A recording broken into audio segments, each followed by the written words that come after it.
Hey ladies and gentlemen, welcome back. This is HD Starcraft, and I'm here for another Heart of the Swarm broadcast. Hope you guys are ready. It's going to be an exhibition matchup today with two pretty known players here in the StarCraft 2 world. In the bottom right hand corner, we've got the red Protoss player who has been an up and rising star lately in Heart of the Swarm. His name is HelloKitty, and I know I've been saying that he's Korean, but he's actually not. He is American. He's from the United States of America. And I believe he is, ethnicity-wise, he is Korean or Chinese, probably Chinese actually, because his name is Zitian Wang. And anyways, he's just been an up and rising star in Heart of the Swarm, but today he will be facing up against Idra, who is the blue Zerg player in the top left-hand corner of Belshir Vestige. And the interesting plot twist of this match, I suppose, is Idra is still using the clan tag EG, even though he was actually removed from the team for comments that I believe he posted on his Facebook or Twitter, some offensive comments that he posted. I don't want to go too much into detail about it, but apparently he was removed from the team for that. So he is Idra now, no longer EG Idra, and he is going to be playing against HelloKitty. I've casted both of these players many times on my YouTube channel before, so I'm excited to see how this match is going to go down. As always, if you guys have any sweet replays you'd like for me to cast, feel free to send them in to HDreplays@gmail.com. And for now, of course, just showing you guys the best replays of the week or of the day that I'll be that I'm getting, and I'll be casting for you guys on a daily basis. Anyways, HelloKitty has brought his probe over into Idra's base here at the top left-hand corner. It looks like he's going to be patrolling that to try to block the drone from becoming a hatchery, and very good response time right there as he saw the drone coming and immediately pulls it over to the natural. Most good Protoss players nowadays don't throw the pylon down anymore, but they will use the probe to block the hatchery for as long as feasibly possible until the probe is about one hit away from dying. And we can see HelloKitty doing a pretty good job so far of just being irritating and Idra not being allowed to throw that hatchery down. You know, on a lot of maps, Zerg players will oftentimes just say screw it and go for the hatchery out here instead. But on this map, I think it's important to make sure this hatchery comes down, because it is the center between this and the third, and you want to get the creep spread going between the two bases. And also, a lot of Zergs now have been shying away, I think, from going for the quick, double expand early game, because Protoss can be very aggressive with, the early Mothership core, and they can also go into Stargate play early on in the game as well with Oracles. So you do have to be careful now with that double expand kind of macro style.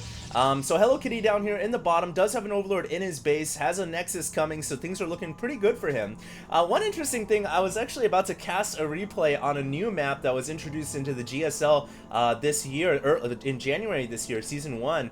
It is called GSL DMZ, and I don't know why I'm really bringing this up, but I thought it was a cool name for a map. Unfortunately, the game was really short, so I ended up not casting it. But if you guys have any cool replays on that map, I would love to be able to do like a nice long macro game on it, because it looks like a really cool map. So I'm keeping my eyes out for replays from a map like DMZ. So if you guys have any replays, feel free to send them in. Anyways, Idra is going for the double expand here. He's got one at the 12 and one over at the 1 o'clock, and looks like he has not started to mine any gas yet. But nowadays with Zerg play, that is pretty typical, and especially for a player like Idra, who's usually he's been known to be a very passive kind of player and likes to start to heat things up in the mid and late game. He doesn't really like to get into engagements early on, especially because Zerg is, a lot of players do feel like Zerg is most vulnerable in the early game, although, some Zergs will dispute that, aka Jaedong or July Zerg, most Koreans, I guess. But yeah, Idra isn't going to be going for any early aggression so far. We can see a Stargate coming up here from HelloKitty inside the main base, and the location of that Stargate is hidden in the bottom right-hand corner, although this Overlord can certainly come down and sniff it out. And nowadays, when Protoss players go for this kind of singular Stargate, you always have to be aware about the possibility of a second one coming up and them going into a large Stargate production mode. Although with just a single Stargate here, we'll probably be seeing at least a Phoenix and Void Rays coming out. Probably not going to be seeing Oracles at this stage, as it's a little too late, and most Zerg players will usually have Queens up in pretty good defensive positions in order to kind of circumvent possible Void Ray play. And yeah, there is a Phoenix on the production tab. Idra coming in with the Overlord into the natural, trying to find out what's going on. And usually this Overlord, if you can sniff out the fact that there really isn't any sentries here, you can then deduce that the Protoss is probably funneling that gas into Stargate or Twilight Council. And so if Idra's really good here about his scouting, he'll be able to kind of analyze the details and figure that out. For now, the Phoenixes are being hidden in the background. HelloKitty is chrono boosting it, so he's making quite a few Phoenix here, and he's going to try to surprise Idra. Rather than sending out the Phoenixes to take out Overlords right now, he's going to try to surprise Idra with the fleet of Phoenix, and he's got 2 saved up at the moment. The Overlord has gone down, and Idra was not able to scout. He wasn't really able to scout anything except for the fact that there really isn't that many units at the front door. So, you know, judging from that, we'll see if Idra can get the proper defenses up in time, and yeah, it looks like he is. He's a very, very smart player, Idra. He's throwing up spore crawlers right now, 1 at every single hatchery. So he knows, even though he didn't actually see, he can indirectly scout, as I was saying before, the fact that, hey, there's no gas intensive units at the front, what's going on? And from there he knows, hey, there's got to be, you know, Phoenixes coming, or, you know, Dark Templar. Either or require the use of a spore crawler. And so I think Idra will be all right here, as these Phoenixes now are going to be coming out. There are 4 on the field, with a 5th one on the way as well. And they are flying out right now. It looks like a couple of Zerglings going to go to the Xel'Naga Tower. The Zerglings still don't have Zergling speed yet. Upgrades are coming. That is due to the fact that Idra went for a pretty delayed gas here. And now here comes the Phoenix. They are going to fly in, but with the Spore Crawler there, it's unlikely that HelloKitty is going to be able to get any damage done here. So his Phoenixes are probably going to be regulated to just sniping off of drones here or there and being annoying, but they will not be able to completely destroy a drone line. Although, hold that thought, there is an opening here where these 5 Phoenix have actually flown in and assassinated all the drones mining gas, and now going to be going in between the 2 bases here, picking off Overlords and whatnot. Zergling speed has now finished up, and these sentries are in a lot of trouble. They need to use their force fields. HelloKitty drops the force fields out, but not the best, and he actually ends up getting his sentries separated towards the front, allowing them to be picked off. Another base down here from HelloKitty is under assault, and with the sentries going down, I don't know how HelloKitty will be able to keep this base alive. His best choice of a defense now really is a good offense. He's going to have to try to use these Phoenix to distract Idra and not allow Idra to focus his efforts at this front Protoss door, which right now is somewhat vulnerable, although HelloKitty has fortified it with more cannons. He's got the sentries and zealots in the back right now as well, so he should be okay as these Phoenix continue to fly around looking to do damage.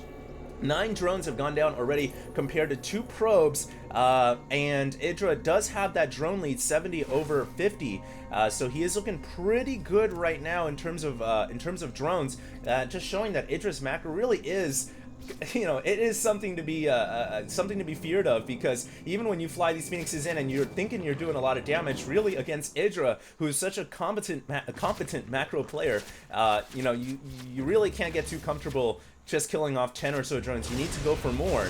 And it looks like he is going to be able to pick up a few wayward Hydras here. Not too sure what they were doing, but leaving themselves exposed in the middle of the map. But the nice thing here is HelloKitty was able to then say, alright, you're going for Hydras, and I'm going to go for Colossus. And he does have Colossus now on the way, but he's not paying attention to his Phoenix here. And, you know, even though they're not that great later on in the game, you still got to keep them in your army if your supply isn't maxed out yet. It's still helpful to have them.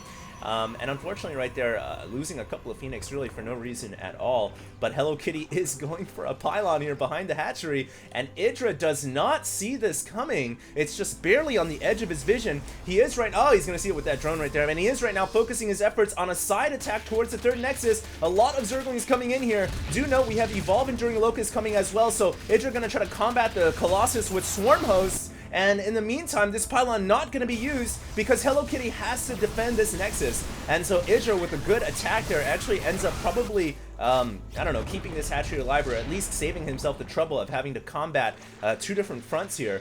And so both players deflecting each other's attacks, if you will. Idra looking pretty good this game, I've got to say. 139 supply to 126. and it looks like he might be able to pick off another Phoenix there. Very close, as those 3 Phoenixes are able to just scurry away at the corner of the map, as another hatchery is coming down. Now Idra is going up to 5 bases, and this is getting a little problematic for HelloKitty, who just established his 3rd.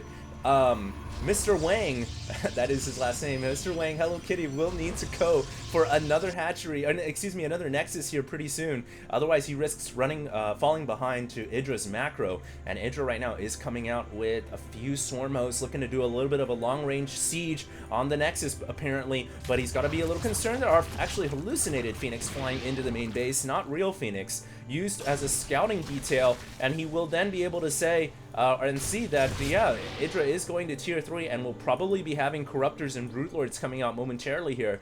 But before HelloKitty will be able to deal with that, he will have to take out these Swarm Hosts, which they do have Evolve Enduring Locust, effectively extending their range. And right now, how many? Oh, HelloKitty's got 4 Colossus, so he should be, he might need another Colossus, but I think he'll be alright when it comes to holding off this base and keeping it alive. Even though, you know, there are more Swarm Hosts than Colossus, when you get to that critical number, the Colossus can take out a lot of Locusts. It's almost like an infinite stream. If you've got like 7 or 8, then no amount of Storm Hosts will be able to beat that many Colossus, just due to the way that the AoE attacks work and how much HP that Locusts have. As long as HelloKitty can get up to about, you know, 5 or 6 plus Colossus, he'll be alright. And here comes Idra. He is continuing to try to funnel in more Locusts here and more troops. And really, I think Idra's just utilizing this to buy time. He's not actually thinking he's going to end the game here with this assault. He's just buying time to get Corruptors out and use those to combat these Colossus. And now it looks like HelloKitty thinking about pushing out a little bit. Idra's got to be careful here. He doesn't want to stay around for too long. He does have Hydra speed. And he does have Hydra range, which will allow him to retreat pretty easily. And as you guys can see now, deciding to pull his army back. Corruptors now joining the mixture, and those are going to be so helpful against these Colossus. Idra is going to need, I think he might need more Corruptors, or he's going to need Roaches in order to really meatify this ground army, because without something to help you know, absorb the Colossus damage or to take out the Colossus really quick, it's going to be hard for him to win this fight. And I do like how he's adding on Vipers now. The Vipers and their ability to abduct the Colossus will be a great help for Idra. And now HelloKitty controlling the middle of the map. Look at how those Colossus, like I said, with 5 or 6 plus, you can take out a large stream of Locusts pretty easily here. And we can see that the upgrades 2-1 to 2-1, so it is a very close game upgrade-wise. Actually, Idra has a slight upgrade advantage. He's got an extra armor upgrade on the ground, and I was reading the +1 flyer attacks as the wrong upgrade, but he does actually have 1 flyer attacks as well, which will help his Corruptors.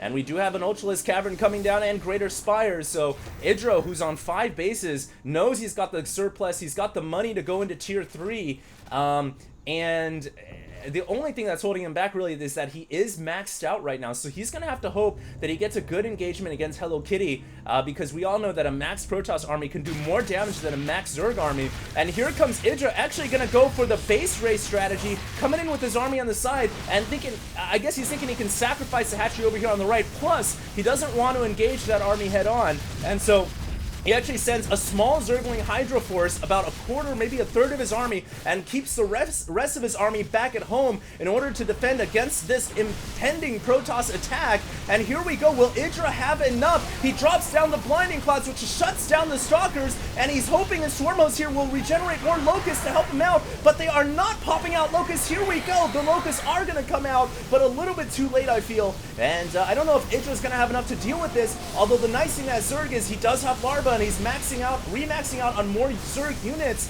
but is it going to be enough? Meanwhile, Idra takes out the Nexus in the bottom left-hand corner, now going for the natural expansion of the Protoss player. Keep in mind, ladies and gentlemen, HelloKitty only has 2 bases functioning right now. He does have a Ninja Nexus coming up on the left-hand side. Meanwhile, Idra has lost his 4th hatchery. He's only got 3 hatcheries remaining here, and he is remaxing on 7 Ultralisks. Now, the question is, will he be able to get the Ultralisks out in time? It's unlikely that Chitinous Plating is going to finish up here, but will the Ultras be able to pop out and get out in time to crush this army. I do like how Idra sent his Corruptors to pick off these Colossus. He was able to kill off a couple there. Very nice job. Even though he loses all of his Corruptors, killing one is definitely worth it. He's got 7 Ultras now about to pop out. Meanwhile, the frontal attack getting stalled here over time as HelloKitty was continuing to warp in additional reinforcements. And here we go. The Ultras have arrived. Another 3 Ultras are coming, but I don't think Idra can wait any longer. He's coming in with everything, including his drones. Will he be able to get the surround he needs to take out this Protoss army? It looks like he will be able to crush it, and a great play by Idra, forcing HelloKitty to GG out of the game. Wow, what an absolutely amazing surround right there at the very last second by Idra, who just kind of realized, hey, as long as I can stall and buy time, wait for all my Ultras to come out, and then just swarm the Protoss army, then I'll be able to take that victory. So that was a great game plan by Idra, because if you think about it, if he had engaged this Protoss army head on a long time ago when they were both maxed out, I don't think it would have worked out too well for Idra. But by kind of attacking it piecemeal, you know, sending Corruptors after the Colossus, waiting for his army to max out again, and then surrounding, he was able to take it out. So very nice job by Idra. I hope you guys enjoyed the cast. And for now, this is HD Starcraft, and I am signing out.